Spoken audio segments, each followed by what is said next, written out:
اعوذ باللہ من الشیطان الرجیم، بسم اللہ الرحمن الرحیم۔ معزز سامعین، وہ محمد صلی اللہ علیہ وسلم جن پر خدا اپنی رحمتیں نازل فرماتا ہے، وہ محمد صلی اللہ علیہ وسلم جن کے لیے فرشتے دعائے رحمت کرتے ہیں، وہ محمد صلی اللہ علیہ وسلم جس پر ایمان لانے کا وعدہ تمام انبیاء کرام سے عالم ارواح میں لیا گیا ہے، وہ محمد صلی اللہ علیہ وسلم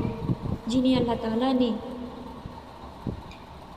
معراج میں شرف سے نوازا، وہ محمد صلی اللہ علیہ وسلم جن کے بعد قیامت تک اب کوئی دوسرا نبی نہیں آئے گا، وہ محمد صلی اللہ علیہ وسلم جن کے خوش ہونے سے اللہ خوش ہوتا ہے، وہ محمد صلی اللہ علیہ وسلم جن کے ناراض ہونے سے اللہ ناراض ہو جاتا ہے، وہ محمد صلی اللہ علیہ وسلم جن کی اطاعت اللہ کی اطاعت ہے، وہ محمد صلی اللہ علیہ وسلم جن کی نافرمانی اللہ کی نافرمانی ہے، وہ محمد صلی اللہ علیہ وسلم جن کے کسی بھی فیصلے یا حکم سے انکار سارے اعمال کو برباد کر دیتا ہے، وہ محمد صلی اللہ علیہ وسلم جس سے آگے بڑھنے کو کسی کو اجازت نہیں، وہ محمد صلی اللہ علیہ وسلم جن سے اونچی آواز میں بات کرنا اپنی دنیا اور آخرت کو تباہ کرنا ہے۔ انہوں نے ارشاد فرمایا کہ اگر مجھے اس بات کا خوف نہ ہوتا کہ تم مردے کو دفن کرنا بند کر دو گے تو میں اللہ تعالیٰ سے یہ دعا کرتا کہ وہ تم کو عذاب قبر سنا دے جو میں سنتا ہوں۔ پھر آپ نے ہماری طرف متوجہ ہو کر فرمایا، جہنم کے عذاب سے اللہ کی پناہ طلب کیا کریں۔ صحابہ کرام نے کہا، ہم جہنم کے عذاب سے اللہ کی پناہ طلب کرتے ہیں۔ پھر محمد صلی اللہ علیہ وسلم نے ارشاد فرمایا، تم عذاب قبر سے اللہ کی پناہ طلب کیا کرو۔ صحابہ نے کہا کہ ہم عذاب قبر سے اللہ کی پناہ طلب کرتے ہیں۔ آپ صلی اللہ علیہ وسلم نے ارشاد فرمایا، تم ظاہری و باطنی فتنہ سے اللہ کی پناہ طلب کیا کرو۔ صحابہ نے کہا کہ ہم ظاہری و باطنی فتنوں سے اللہ کی پناہ طلب کرتے ہیں۔ آپ صلی اللہ علیہ وسلم نے ارشاد فرمایا، تم دجال کے فتنہ سے اللہ کی پناہ طلب کیا کرو۔ صحابہ نے فرمایا کہ ہم دجال کے فتنہ سے اللہ کی پناہ طلب کرتے ہیں۔ حضور صلی اللہ علیہ وسلم حضرت برا رضی اللہ تعالیٰ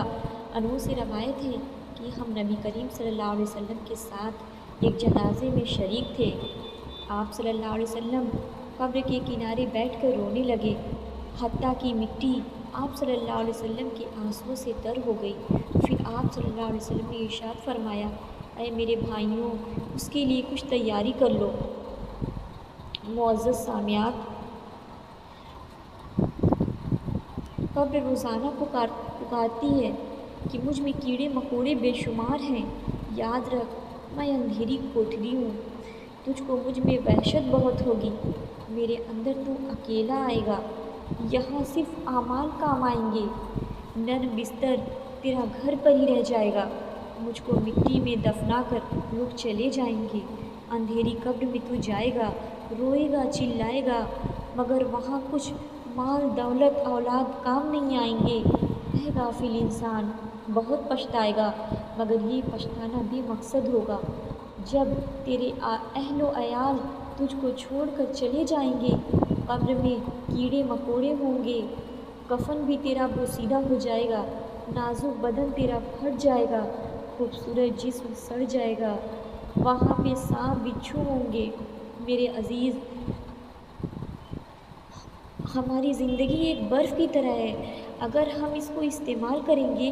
تو یہ برف کام میں آئے گا، ورنہ یہ برف بیکار ضائع ہو جائے گا۔ بالکل اسی طرح ہمارا جسم کا معاملہ ہے، اگر ہم اپنے جسم کو استعمال کریں تو اس کو ضرورت میں لایا جا سکتا ہے، اللہ کی عبادت کر سکتے ہیں، ورنہ یہ جسم ہمارا ضائع ہو جائے گا، ایک دن ہم قبر تک پہنچ جائیں گے۔ ہم آخرت کی تیاری کریں، یہ دنیا کی زندگی فانی ہے، یہ دھوکہ ہے، ایک دن ختم ہو جانے والی ہے، یہ اپنے جال میں ہمیں پھنسائے ہوئے ہے، جیسا کہ اللہ تعالیٰ بھی قرآن میں ارشاد فرماتے ہیں، وَمَا حَيَاةُ الدُّنْيَا إِلَّا مَتَاعُ الْغُرُورِ، دنیا کی زندگی ایک دھوکہ ہے۔ معزز سامعین، ہم آخرت کی تیاری کریں اور قبر کے عذاب سے پناہ مانگیں، اللہ تعالیٰ ہم تمام کو قبر کے عذاب سے بچائے، آمین۔